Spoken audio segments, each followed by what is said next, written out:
de sécurité de façon globale. Solution, c'est partie globale. Une politique publique de sécurité repose sur des structures, une gouvernance efficace, une justice crédible, une éducation fonctionnelle, des emplois, des infrastructures routières, une sécurité et des services sociaux accessibles, un contrôle réel du territoire. Un État qui dispose de 571 sections communales, de 1700 membres CASEC, de près de 3000 ASEC, des délégués de villes, de représentants territoriaux couvrant l'ensemble du pays, mais qui ne les intègre pas dans sa stratégie de sécurité, ne manque pas de ressources. Tout simplement, nous n'avons pas besoin d'utiliser. Donc, nous tout à coup, chaque qui fait déplacement là, collectivité, une fois pour toutes, dis-nous, ça lui-même dit, les questions de sécurité à son autre approche. Je dis à nous avons force répression. Donc, si nous continuons dans la même méthode, ça, à imiter tout ça, nous avons fait 2006, 2012, 2019 là, en 2036, en 2046, nous n'avons pas de force répression, nous n'avons pas force, apprendre l'autre narratif, force, raser gang, force, éclabousser gang. Donc, pour éviter tout ça, je dis en 2026, nous allons prendre 10 ans en 2036, nous allons prendre 20 ans en 2046, il faut que nous fassions l'autre approche. Une approche politique publique en matière de sécurité. Merci à nous tous, à nous chaque. Que ce colloque est le premier d'une série d'initiatives que nous aurons à conduire. Il ne s'agit pas d'un événement de circonstance, ni d'un simple espace de débat académique. Ce colloque constitue le point de départ d'un processus national que nous choisissons d'initier collectivement. Un processus de réflexion, de concertation et d'action visant à doter le pays d'une réponse structurée, légitime et durable face à la menace des gangs armés et toutes les autres menaces de la gouvernance d'Haïti. Depuis trop longtemps, Haïti subit une insécurité fragmentée, des réponses improvisées et des décisions prises sans cadre stratégique partagé. Ce colloque marque une rupture. Il pose les bases d'une approche nouvelle, articulant la sécurité nationale, l'autorité de l'État, le respect des droits fondamentaux et aujourd'hui, la nécessité d'une force de répression contre des gangs clairement définie, encadrée et redevable. Ce que nous lançons aujourd'hui, mesdames et messieurs, c'est un processus et non une fin en soi. Un processus appelé à poursuivre au-delà de ce colloque à travers des mécanismes de suivi, des propositions concrètes et surtout la construction de consensus national sur les principes, les outils et les limites de l'action sécuritaire. L'objectif n'est pas seulement de réprimer, mais de restaurer l'ordre public, de protéger la population et de créer les conditions d'une vie économique, sociale et démocratique normale. Mesdames et messieurs, ce colloque se veut inclusif et responsable. Il réunit des acteurs aux sensibilités diverses, mais unis par une même conviction. L'inaction n'est plus une option.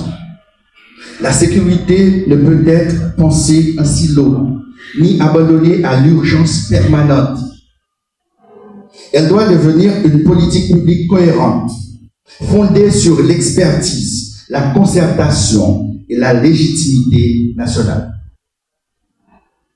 En ouvrant ce colloque, nous lançons un appel à la lucidité, à la responsabilité et au courage politique. L'histoire jugera notre capacité à transformer ce premier pas en un véritable chemin de refondation sécuritaire.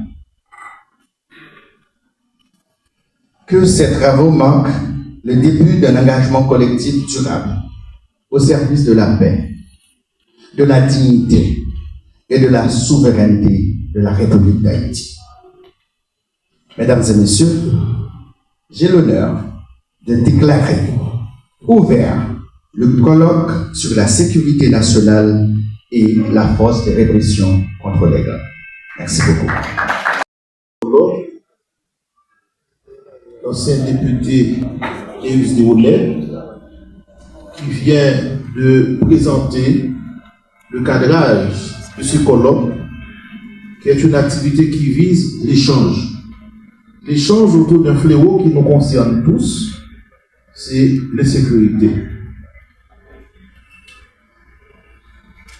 Là, on a parlé d'insécurité. Personne ne peut pas prendre pause que vous pas comprendre parce que nous tous concernés, nous tous qui là, tiré un cadavre à terre qui était choqué nous, nous tous qui là, qui ont proche nous, nous été kidnappés, nous été violés, qui perdu Kaili, qui perdu bien li, qui ça arrive plus que d'autres. Que monde ça arrive plusieurs fois, ça arrive en pile monde dans l'entourage. Ça qui est dur dans l'insécurité, alors on parle d'insécurité. Nous déjà connaissons déjà, c'est Stéphanie Lima, une victime qui sont loin. Et pour commencer, moi sorti dans Maya. Moi courir depuis en plus, moi courir, m'aller Solilo. De Solilo, moi courir encore. Et marine victime dans bagaille tiré tourné à gauche à droite. Elle quitté avec un bébé qui était dans le monde, il a quitté tout enceinte, elle quitté ma jeune gens qui avait 11 ans. Moi passé en pile péripétie. Jusqu'à maintenant, m'a passé péripétie toujours. Moi va connaître qui ça pour me faire.